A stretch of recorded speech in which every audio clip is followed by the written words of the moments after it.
시청자와 함께하는 시민데스크. 코로나19로 어려운 지역 경제, 물가 상승까지 더해지면서 시민들의 소비 위축이 가중되고 있습니다. 오늘 시청자 비평 리뷰 Y시간. 국내뿐 아니라 국제 소식까지 요동치는 경기 상황을 전한 YTN 경제 보도를 살펴봅니다. 에필로그 Y 번외편. 그때 그 시절 반가운 분을 만나봅니다. 추억의 드라마 야인시대에서 활약했던 박영록 배우와 함께합니다. 시청자 브리핑 시시콜콜 위클리픽. 부족함 없는 방송을 위한 그날까지 시청자 의견에 YTN이 응답합니다.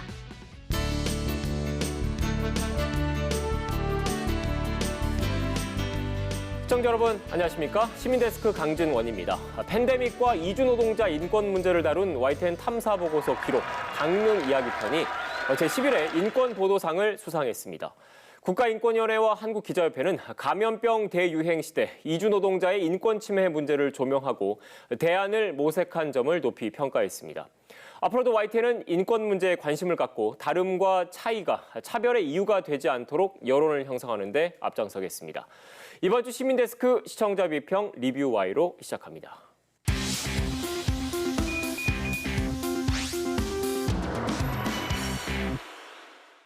네, 세 분 안녕하세요. 안녕하십니까. 안녕하세요.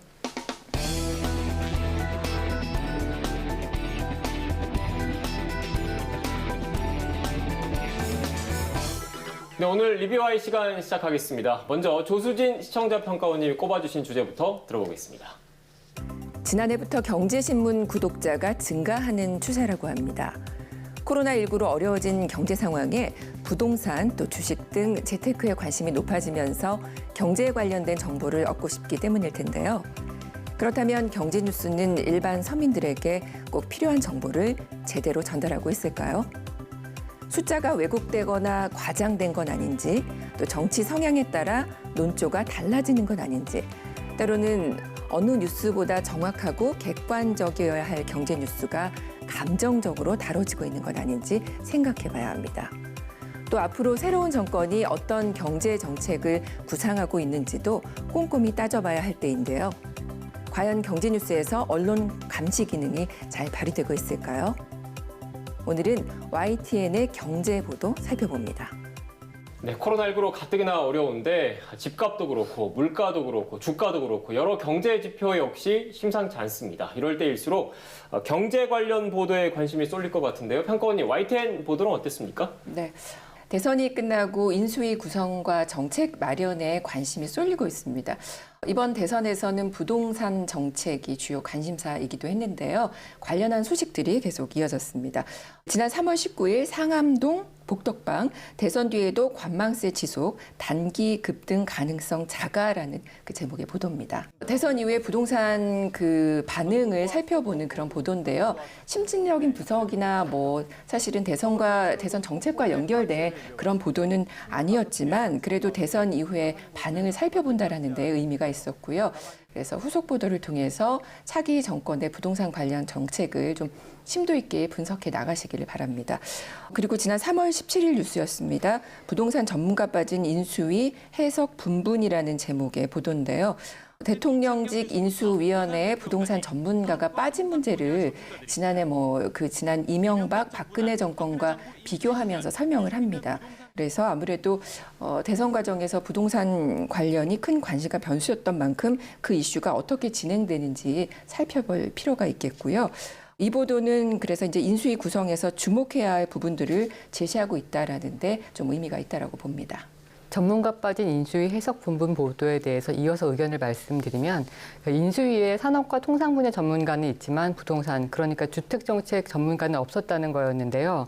시민들의 가장 큰 관심이고 그러니까 주거와 관련된 것도 중요한 부분이 이제 집의 문제인데 기사에서 언급한 것처럼 이제 부동산 폭등으로 이제 어떻게 보면 대선이 부동산 심판론으로 치러졌다는 점에서 주택 정책 이슈가 우선순위에서 밀리는 것이 아닌가라는 생각이 들었었는데 기사가 이 부분을 잘 짚어준 것 같습니다.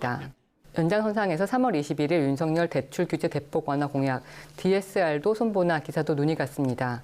당선인 내건 공약 가운데 하나가 대출 규제 완화인데요. 주택담보가치 대비 대출 가능 비율인 LTV를 대폭 완화를 추구하고 있지만은 사실 그러니까 총부채 원리금 상환 비율 DSR이 완화되지 않을 경우 고소득자만 대출이 더 쉬워지게 되는 상황들이 있는데 이 부분에 대해서 이제 기사가 언급을 하고 있고요. 또 DSR의 완화가 자칫하면 소득 대비 부채 비율을 높일 수 있다는 우려도 함께 전하고 있습니다. 앞의 기사와 두 기사 모두 새 정부 출범이 가져올 변화 중 시민 생활과 직결되는 정보여서 굉장히 유용했습니다. 아무래도 새 정부 출범 같은 국내 정치 상황의 변화라든지 러시아의 우크라이나 침공 같은 세계 정세가 급변하면서 약간 경제 상황들이 변화의 폭이 큰데요. 이럴 때일수록 좀 차분한 보도가 필요해 보입니다. 네. 박사님께서 말씀하신 대로 정권 교체기이다 보니까 앞으로 경제 정책에도 변화가 불가피하지 않습니까? 그래서 관심을 더 갖게 되는 것 같은데 에디터님 생각은 어떻습니까? 예, 그 경제 정책, 특히 이 부동산 정책은 우리 경제 자체가 세계 경제와 맞물려 있기 때문에 쉽지 않은 면이 있습니다. 이 코로나로 세계적으로 돈이 많이 풀린 양적 팽창이 최근 세계적인 트렌드였습니다. 그런데 돈이 이렇게 많이 풀린 상황에서 집값 상승을 투기적인 시선으로만 바라보고 정책을 수시로 발표하면서 오히려 시장의 불신을 샀다는 점. 그리고 단순하게 주택을 공급하는 것이 아니라 국민들이 살고 싶어하는 집을 만들어주는 그런 공급이 충분치 못했다는 부분은 반성할 부분이라고 생각합니다. 이 수요와 공급이라는 기본 원칙에 근거해서 정책을 조금 더 유연하고 지속 가능하게 만들어갔으면 하는 바람이 있는데 새 정부가 그 부분에서 얼마나 잘할 수 있을 것인지는 지켜봐야 할 것 같습니다. 네. 이렇게 거시경제 차원의 이런 정책 보도 외에 시청자 입장에서는 생활밀착형 경제 보도도 사실 관심을 갖게 되거든요. 이 부분은 박사님께서 살펴주셨죠? 네, 저는 19일자 40주년 맞은 화랑미술제 미술시장 올해 3배 성장을 보면서 여러 가지 생각이 좀 들었습니다. 우선 이 뉴스는 문화부 기자가 취재한 뉴스인데요. 그런데 미술시장, 아니 투자 이런 초점을 맞춘 면에서는 어떻게 보면 경제 뉴스라고도 좀 볼 수 있을 것 같습니다. 기사의 시작이 이렇습니다. 유동자금이 미술계로 몰려서 미술시장에 달아오르고 있다 이렇게 시작을 하는데요.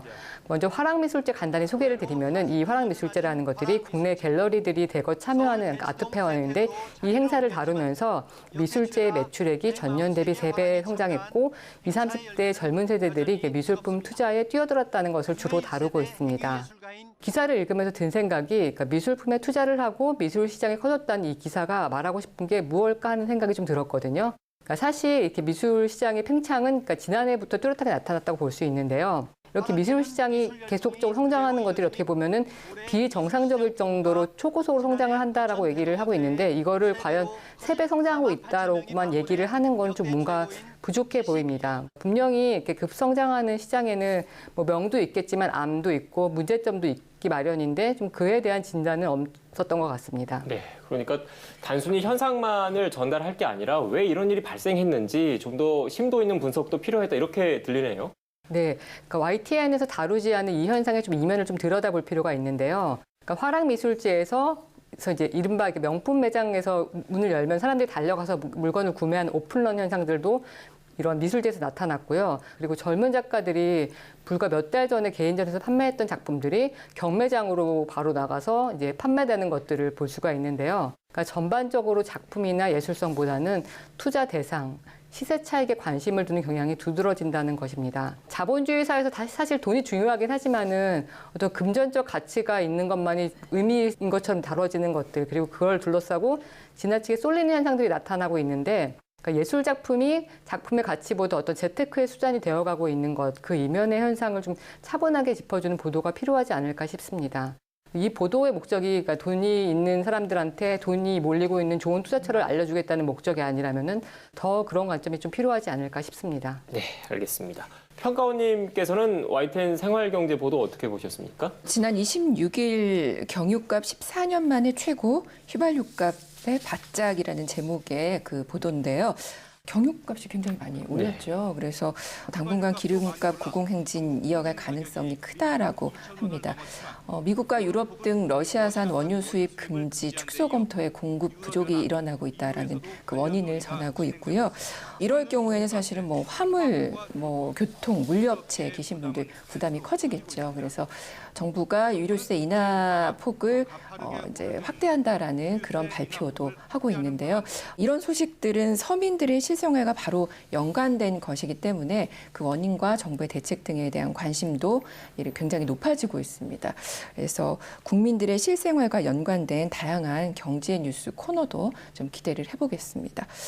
근데 이제 경제 뉴스는 대부분 기관, 기업 보도 자료나 발표 뉴스에 증권 시황 등이 더해지는 그런 구성들이 참 많은 것 같습니다.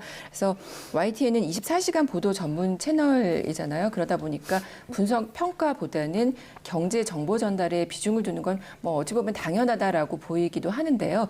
그럼에도 불구하고 소외되는 경제적 또 사회적 약자 입장에서 더 많은 뉴스가 있었으면 좋겠다라는 생각이 듭니다. 뭐 예를 들면 부동산 세입자라든가 소액 투자자, 중소 사업장, 노동자, 실업자 등을 위한 뉴스, 그리고 농민이나 농업계 등 다양한 분야에서 어떤 어려움을 겪고 있는지 등도 필요할 겁니다. 일예로 농업계 관련 뉴스를 제가 이제 살펴보니까 2달 새에 딱 한 번 정도 언급이 됐더라고요. 근데 이제 그마저도 농어민 단체 기자회견을 요약한 내용뿐이었거든요. 25일 보도였습니다. 농어민 단체 CPTPP 가입 추진은 불통행정, 가입 저지라는 그 제목의 보도였는데요. 농어민 단체가 그 정부가 포괄적 점진적 환태평양 경제 동반자 협정, 이제 이게 CPTPP인데 이 가입을 무리하게 추진하고 있다라고 비판을 하면서 가진 기자회견 내용이었습니다. 조금 더 자세한 배경 설명이 필요해 보입니다. 조수진 평가위원님이 말씀하신 것처럼 저도 포괄적 점진적 환태평양 경제동반자 협정 관련해서 기사를 보면서 협정을 반대한다는 시위 얘기만 있어서 좀 갑작스럽다는 생각이 들었고, 그래서 약간 다른 기사를 찾아봐야겠다고 생각이 들었거든요. 그러니까 찾아보니까 이게 시위를 하게 된 배경이 정부가 지난해 12월 그러니까 포괄적 점진적 환태평양 경제동반자 협정 가입 추진 인사를 공식화했고, 이게 그러니까 가입을 한다고 가입이 되는 게 아니라 협정국들의 승인이 있어야 되는데 협정국 중 하나인 일본의 승인이 필요해서 그러니까 대일 관계에도 굉장히 중요한 영향을 미치는 부분이고, 이게 약간 후쿠시마 수산물 수입 문제와도 관련이 있다는 걸 알게 됐습니다. 속보로 전하는 약간 부분도 필요하긴 하지만 이렇게 약간 단편적인 정보만 접하게 되면 협정에 대해서 제대로 알게 되지 못하는 것도 있고, 그러니까 이 농민단체들이 시위를 하는 이유가 분명히 있을 텐데 그것에 대해서 알려고 하기보다 그냥 또 시위를 하는구나 같이 뭔가 연례 행사처럼 대하게 되는 게 있을 것 같습니다. 제가 이제 한 가지 여기서 또 보태서 말씀을 드리고 싶은 것이 아무래도 경제 뉴스가 어렵잖아요. 어렵다 보니까 전문가 패널과 대담을 진행하는 앵커들의 역할이 굉장히 중요하겠다라는 생각이 들더라고요. 그래서 인터뷰 코너에서 보니까 앵커가 시청자를 대신해서 전문가 패널들에게 쉽게 설명해 줄 것을 유도하는 것들, 이런 것들을 몇 가지 볼 수가 있었습니다. 3월 22일 이슈 인사이드 파월 긴축 발언의 증시 요동, 물가 잡기 비상이라는 보도입니다. 파월 의장의 그 금리 인상 예고의 요동친 그 미 증시 상황을 분석하는 내용이었는데요. 강 앵커가 진행을 하셨더라고요. 네, 그런데 전문가 패널에게 되묻고 확인하고 또 어려운 패널의 발언을 요약하고 확인하는 질문 등으로 시청자의 이해를 도왔다라는 생각이 들었고요. 그다음에 23일 이슈 인사이드 정부 아파트 공시가격 발표, 보유세 부담 덜어낼까 보도에서는 또 박상현 앵커가 나왔는데요. 개념 정리, 설명 유도 등 이해가 필요한 부분들을 짚어가면서 진행을 해서 시장의 흐름을 읽는데 좀 도움이 됐다라는 생각이 들었습니다. 사실 이제 YTN 앵커들은 24시간 뉴스를 계속해서 진행을 하잖아요. 그러다 보니까 뭐 경제 뉴스 용어도 익숙해져서 자칫 시청자들의 눈높이에서 벗어날 수도 있었을 텐데 앞으로도 이렇게 뉴스를 진행하시면서 정보가 잘 전달될 수 있도록 계속해서 신경 써주시기 바랍니다. 네, 칭찬해 주셔서 쑥스러운데 앞으로도 더 친절한 그 보도, 친절한 방송 해달라는 당부겠죠, 에디터님? 예, 그렇습니다. 뭐 강진원 앵커가 뭐 좋은 사례로 지금 말씀하셨는데 우리 앵커들이 그 시청자 입장에서 쉽게 묻고 또다시 묻고 출연자도 또 어려운 거 쉽게 풀어서 그렇게 말씀하시는 분들이 좀 많이 출연을 하셨으면 좋겠습니다. 그리고 시청자분들은 우리 경제부 기자가 직접 출연해서 설명할 때 또 더 좋아하시는 것 같습니다. 아마도 가장 큰 이유는 시청자 눈높이에서 어려운 경제 상황 그리고 전망을 쉽게 정리해 주기 때문일 것입니다. 특히 어려운 거시경제 지표들을 취재 기자와 출연자들이 이 실물 경제를 통해서 쉽게 이야기하는 그런 출연, 보도들이 더 많아지기를 기대하고 있습니다. 네, 알겠습니다. 그럼 두 분 들려주신 오늘 말씀 정리해 보겠습니다. 마지막으로 이것만은 꼭 명심할 수 있도록 평가원님부터 한 줄로 요약해 주시죠. 네. 경제에 대한 관심이 커진 만큼 YTN의 역할도 커져야 한다라고 말씀드리겠습니다. 코로나19로 어려운 상황이 3년째 지속이 되고 있고요. 또 전 세계 경제가 복잡하게 얽혀 있는 현 상황에서 차기 정부의 경제 정책에 어느 때보다 관심이 쏠리게 됩니다. 대선 과정에서 부동산 또 경제 관련 공약들이 관심을 받은 만큼 그 정책이 잘 진행되는지 살펴보는 것도 중요할 텐데요. 그래서 YTN의 역할이 그 어느 때보다 크다라고 생각이 됩니다. YTN이 경제 보도에서 그 역할을 잘 해나가기 바랍니다. 이어서 박사님 한 줄 평 들어볼까요? YTN 어떤 관점에서 경제 뉴스를 다룰 것인가? 모든 사안이 다양한 관점이나 이해관계로 얽혀 있지만 사실 상당수의 것들은 경제적 이해관계가 좀 연결된 것이 많은 것 같습니다. 우리가 보통 어떤 보도의 스탠스를 얘기할 때 정치 보도를 얘기를 많이 하긴 하지만 경제 보도는 정치 보도 이상의 어떤 스탠스를 취하느냐의 문제랑 거기다 전문성의 영역까지 결합해서 굉장히 좀 중요하게 다뤄져야 할 부분인 것 같은데요. 대표적으로 부동산 자산 가격 상승으로 그에 맞게 세금을 부과하는 것이 세금 불평등, 자산 불평등을 해소하는 데 도움이 된다고 생각하는 사람들도 있지만은 반대로 세금 폭탄이라는 표현으로 비난하는 사람들도 있습니다. 이러한 첨예한 이슈들을 시민의 관점에서 잘 전달해 주시길 바랍니다. 네, 알겠습니다. 오늘 전해주신 분석과 해설 말씀 잘 유념해서 YTN 보도와 프로그램 개선에 앞장서겠습니다. 세 분 오늘 말씀 고맙습니다. 고맙습니다. 감사합니다.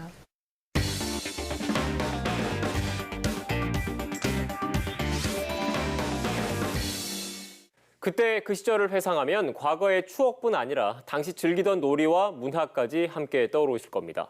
오늘 에필로그 Y에선 시청자 여러분의 소중한 추억을 소환하는 아주 특별한 시간을 준비했습니다. 반가운 인물과의 즐거운 시간 여행, 지금 바로 시작하겠습니다. 안녕하세요. 요다원입니다. 오늘은 지난 에필로그 Y와는 조금 다른 재미난 시간을 준비했습니다. 무려 20년 전 드라마임에도 불구하고 아직까지 여전한 인기를 누리고 있는 드라마죠. 야인 시대에서 감초 역할로 많은 시청자들에게 강한 인상을 남긴 박영록 배우와 함께합니다.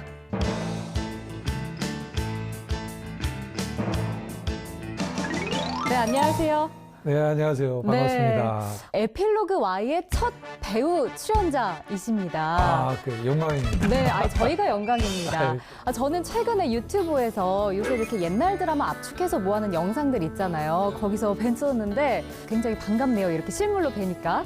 저는 더 반갑습니다. 아유, 고맙습니다. 네, 이렇게 미나 아나운서님 뵙게 돼서 영광입니다. 아닙니다. 근데 아마 저보다 시청자분들이 더 반가워하실 것 같아요. 아, 그래요? 이제 앞에는 카메라 보시고 네네. 우리 시청자분들께 한마디 인사해 주시죠. 네, 시청자 여러분 안녕하세요. 야인 시대에서 김영태 역으로 여러분의 사랑을 많이 받았던 박영록입니다. 이렇게 YTN을 통해서 여러분들에게 인사를 드리게 돼서 반갑습니다. 네. 네, 저희도 반갑습니다.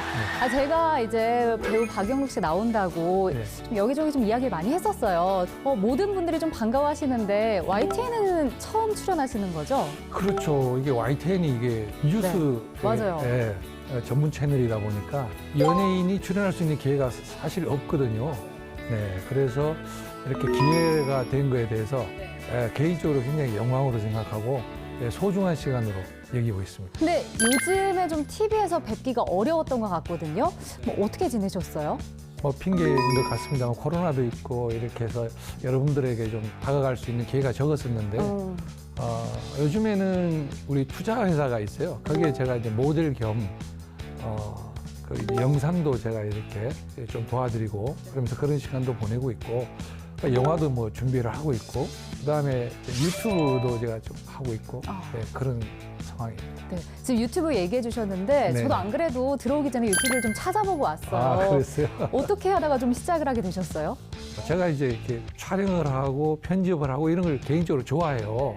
그래서 우리가 이제 살아가는 일상생활 속에 그 서민들의 이야기를 좀 하고 싶어서 시작을 했는데 그 생각대로 이렇게 좀 시원하게 잘 되지는 않고 있는 것 같습니다. 근데 저 영상 하나 중에 본 게 있는데 노래도 직접 부르시는 게 있더라고요. 근데 네. 노래 실력이 네. 진짜 굉장하셨어요. 원래 이렇게 좀 잘하셨어요?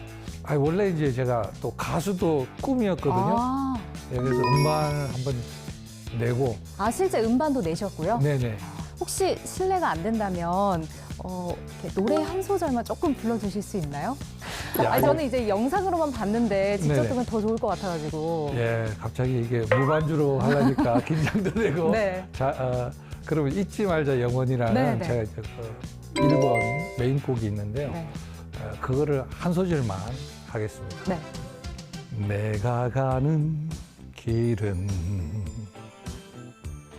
외롭고 낯선 길, 늘 마지막처럼 고독이 밀려들지. 아, 네, 이렇게 나가는 근데 왠지 이렇게 진짜 고독함이 좀 느껴지는 그런 노래인 것 같아요. 제 삶이 뭐 고독으로 젖어있는 삶이라. 나중에 시청자분들도 풀 영상으로 좀 노래하시는 걸 찾아봤으면 좋겠습니다. 낭만 영태라고 이렇게 하고 있거든요. 네. 여러분 이제 유튜브 찾아보시면 노래도 다양하게 나와 있습니다. 네, 꼭 찾아보시길 바라겠고요. 네. 배우 박영록 씨 하면은 빼놓을 수 없는 작품이 하나 있습니다. 바로 야인시대인데요. 지금도 야인시대 하면 김영태 역할로 기억하시는 분들이 많을 것 같아요. 네. 지금도 알아보시는 분들 많으시죠? 네, 지금도 뭐 여전히 거기에 빠지셔가지고 계속 뭐 5번째 본다, 뭐 9번째 본다 이런 분도 계시고 엘리베이터라든지 식당이라든지 이렇게 눈으로 인사하시는 분들도 계시고 그래서 여전히 뭐 이렇게 기억해 주셔서 너무 감사하게 생각합니다. 최근에 그럼 이제 연기 활동을 좀 다시 시작하실 생각은 있으신 거죠? 팬분들이 많이 기다리시는 것 같아서. 네, 저희 연기자들은 뭐 이 몸이 건강한 이상은 연기를 뭐 그만하고 안 하고 이게 아니고 계속 연기를 하겠다는 그 이제 갈망이 있기 때문에 그래서 영화도 준비하고 있고 뭐 드라마 같은 것도 얘기 오가고 있고 계속 얘기들은 오가고 있습니다. 네. 또 곧 작품이 또 들어갈 것 같아요. 좀 기대가 되는 것 같습니다. 네. 또 YTN 오늘 출연하는 거 주변 사람들한테 좀 말씀하셨어요? 당연히 자랑을 좀 했죠. 자랑을 했는데 네. 어제 저녁에 전화가 왔어요. 친구인데 이제 영화 감독이에요. 그 내일 너 YTN 나간다며? 그래. 네. 그랬더니 야 그거 지금 이거 내가 들어가는 작품 그거 이제 비금도라고 거기서 이제 수사반장 역할 맡았다고 그 얘기를 해야 돼. 작품 얘기를 꼭 해야 된다. 네, 홍보를 좀 해달라. 그렇죠. 네. 네, 그런 전화도 오고 네. 뭐 화이팅 하라고 전화도 오고. 그럼 평소에 저희 YTN 좀 즐겨 보시나요? 그럼요. YTN은 제가 저 해외 옛날에 그 코로나 전에 해외 갈 때 뉴스가 좀 보고 싶을 때 항상 YTN 그 어플을 통해서 봤거든요. YTN 이제 어플을 통해서 봐도 아주 잘 나오더라고요. 그럼 YTN에서 좀 가장 좋아하는 프로그램이나 뭐 뉴스 있으세요? 저는 개인적으로 일요일 날 아침에 하는 뉴스 와이드가 일요일 네. 아침에 네. 예, 그게 좀 마음에 확 와닿더라고요. 영화 소식도 나오고 맞아요. 연예계 얘기도 나오고 해서 네. 굉장히 그 편안한 마음. 뉴스 보면 사건 사고가 있다 보니까 이렇게 자기도 모르게 긴장이 되나 봐요. 네. 그런데 이 문화 얘기가 나오니까 편안한 느낌을 제가 받고 이게 더 이렇게 집중하게 되고 그렇게 되더라고요. 확실히 그 주말 저희가 아침에 하는 뉴스가 좀 다방면으로 소식을 전해서 아마 좀 편안하게 보실 수 있는 게 아닌가 네, 싶네요. 그렇습니다. 맞아요. 그 YTN 이제 시청자 입장으로 봤을 때 좀 어떻게 평가를 해 주실 수 있는지도 궁금해요. 제가 감히 이제 평가를 할 수 네. 있을지는 모르겠습니다. 제 생각으로는 미디어가 또 우리 사회에 어떤 정화작용을 하잖아요. 정의의 주춧돌이 될 수 네. 있고. 그래서 올바른 사회를 이끌어가는데 굉장히 중요한 그 역할을 하고 있지 않나. 또 YTN이 특히 이런 생각을 가지고 있습니다. 네. 그럼 앞으로 좀 YTN에게 바라는 점도 있으세요? 네, 뭐 제가 바란다고 되지는 않겠습니다만. 저희가 의견을 반영할 겁니다. 네. 네. YTN은 그 뉴스로서는 굉장히 자리를 잡고 안정되면서 뭐 좌우로 치우치지 않고 공정한 방송을 하는 방송이다. 저는 이제 그렇게 느끼고 있거든요. 그래서 앞으로도 사회 정의를 위해서 올바른 그 메시지를 전달하는 방송이 됐으면 하는 게 있고요. 네. 또 어떤 사건 사고나 이렇게 뉴스를 보낼 때는 너무 이렇게 과하게 보내는데 그 후에 이제 사건 사고가 마무리되고 특히 연예인 같은 경우에 무죄다라고 2, 3년 네. 뒤에 받았음에도 그 명예를 회복할 길이 없어요. 그때는 미디어들이 관심을 쏟아주지 않으니까. 네. 그래서 YTN에서는 혹시 뭐 그런 사후에 이야기들을 그러니까 추후 보도가 조금 있었으면 그렇죠. 좋겠다. 해서 그분의 아픈 상처를 좀 네. 보듬어 줄 수 있는 그런 프로그램이 하나 또 생기면 더 좋은 방송이 되지 않을까 그런 생각을 해봅니다. 이런 의견도 저희가 잘 네. 전달을 하도록 하겠습니다. 네, 감사합니다. 자, 오늘 에필로그 Y에 이제 배우로서 첫 출연을 해주셨는데 오늘 어떠셨는지 소감도 좀 얘기해 주세요. 제가 연기자로서 이렇게 뉴스 전문 채널인 YTN에 출연하게 된 것을 정말 가문의 영광으로 생각하고 잊혀지지 않을 것 같습니다. 그래서 더 많이 발전하셔서 YTN에서도 드라마를 만드는 그날이 왔으면 좋겠습니다. 네, 네, 감사합니다. 자, 오늘 얘기를 좀 들어보니까 다시 작품 활동을 시작하실 것 같아서 뭐 팬으로서 그리고 시청자로서 굉장히 반가운 소식이었어요. 네, 앞으로도 유튜브, 뭐 영화, 드라마 다 잘 되길 바라면서 오늘 말씀 여기까지 듣겠습니다. 오늘 네. 함께해 주셔서 고맙습니다. 아유, 대단히 감사합니다.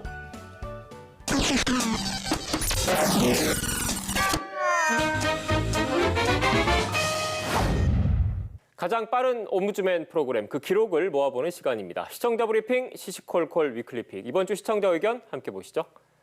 대통령 선거는 끝났지만 계속 이슈가 이어지면서 정치 뉴스에 대한 관심이 끊이지 않습니다. 반면 이제는 지겹다는 의견도 적지 않습니다. 관련 방송 화면을 잠깐 보고 시청자의 목소리를 듣겠습니다. 집무실 이전과 인사권 문제 등으로 촉발된 신구 권력 사이의 갈등은 해법을 찾지 못한 채 깊어지고 있습니다. 코로나 보상 관련 추경을 놓고 신구 권력의 이견이 표면화되면서 충돌 조짐이 나타나고 있습니다. 뉴스에 신구 권력이라는 표현을 쓰는데 신현 권력이죠. 문재인 대통령이 지금 퇴임하셨나요? 신구 권력이라는 말은 맞지 않는 것 같은데 확실하게 좀 표시를 좀 해주시죠. 시청자 지적에 일리가 있습니다. 엄밀히 따지면 현재 권력과 미래의 권력 정도로 구분해서 불러야겠죠.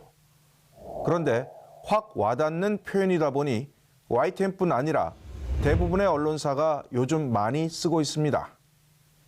갈등에 방점을 둔 말 같아서 이 용어가 불편하다는 의견도 적지 않은데 대체할 만한 적절한 표현이 있는지 고민해 보겠습니다. 두 양가 싸움만 계속 방송을 하루 종일 하고 있는데 지금 그런 시점이 아닌 것 같아요. 우크라이나 전쟁 이후로 각 기업들이 지금 도산 위기에 서 있는데 청와대 문제로 양 당이 싸우는 문제로 어떻게 이렇게 하루 종일 한 달째 하고 있습니까? 너무나 답답해요. 민주당이나 국민의힘 패널들 모시고 이거 하는 거 너무나 이제 지쳤는데 좀 시골에 사시는 분들 초대해가지고 정치 성향 없이 허심탄회하게 얘기하는 좀 앞으로는 좀 이런 식으로 대담이 좀 이루어졌으면 좋겠습니다. 진심으로. 요즘 들어서는 정치 뉴스가 지겹다. 누구를 위한 것인지 모르겠다는 시청자들의 불만이 이어지고 있습니다. 이제는 정치인들의 갈등을 단순 중계하는 방식에서 벗어나 서민들의 시각에서 다뤄달라는 요구인 것 같습니다. 무엇이 중요한 것인지 시청자들의 의견을 귀담아 듣겠습니다. 새 정부가 임대차 3법을 포함해 부동산 정책을 전면 수술하겠다고 밝히면서 관심이 집중되고 있는데요. YTN도 주요 뉴스 시간대 전문가들의 출연 등을 통해 시청자의 궁금증을 풀어드리고 있습니다. 자, 임대차 3법 도입 취지는 세입자 보호가 목적이었는데요. 부동산 시장에 상당한 혼선을 줬다는 것이 이제 인수위 판단입니다. 임차인의 주거 환경을 주거복지 안정을 꾀하는 것이 정부가 할 일이고 네. 이 법의 제도의 목적이 주거복지 안정이지 않습니까? 근데 예. 이걸 폐지하는 것은 그럼 주거복지 안정을 반대한다는 얘기밖에 안 되니까 제가 예. 볼 때는 폐지보다는 재개정 보완을 해서 더 좋은 법으로 만드는 게 합리적인 것이라 좀 보고 있습니다. 2년 후에 계약하거나 또 2+2로 4년 후에 계약하는 사람들이 이미 불안감을 갖고 있을 수밖에 없거든요. 그렇다면 이거를 다시 손질해서 폐지하거나 또는 그 기간을 변경시키거나 또는 그 5% 이상 그 상승하지 못하게 하는 걸 탄력적으로 적용하거나 뭔가로 손을 대야 될 상황이 됐다고 봅니다. YTN 모니터단은 존폐 갈림길에 놓인 임대차 3법에 대해 출연자 구성을 찬반으로 나누고 관련 내용을 자막으로 전달한 점이 시청자 이해를 도왔다고 평가했습니다. 또 다른 시간대의 뉴스에서도 부동산 시장 변화에 대한 시청자들의 민감도가 적지 않은데 전문가를 통해 시장 움직임이나 정책 예고 등에 따른 변화를 들을 수 있어 유용했다고 진단했습니다. 하지만 대담 중 자막에 대선 이후 집값 상승 기대감이라고 표현한 부분에 대해선 적절하지 못했다고 지적했습니다. 집값이 너무 올라 무주택자나 젊은 세대에겐 넘기 힘든 장벽이 됐다면서 집값 상승은 우려의 대상이지 기대할 성격이 아니라는 것입니다. 현 정부든 새 정부든 집값 안정을 위한 정책에 안간힘을 쓰고 있습니다. 취약층의 입장에서 또 중장기적인 안목에서 방송해달라는 모니터단의 목소리에 귀 기울이겠습니다. YTN이 뭐 정치 뉴스 아니잖아요. 그 정치권 인사들이나 그 정치인들 말고 국제 뉴스, 안보, 경제, 민생 쪽에 좀 치중해 주셨으면 합니다. 시민데스크는 시청자 여러분의 고민과 질문으로 채워집니다. YTN 방송에 대한 다양한 의견들 홈페이지와 전화를 통해 남겨주시고요. 시민데스크는 다음 주 더 유익한 내용으로 돌아오겠습니다. 시청해주신 여러분 고맙습니다.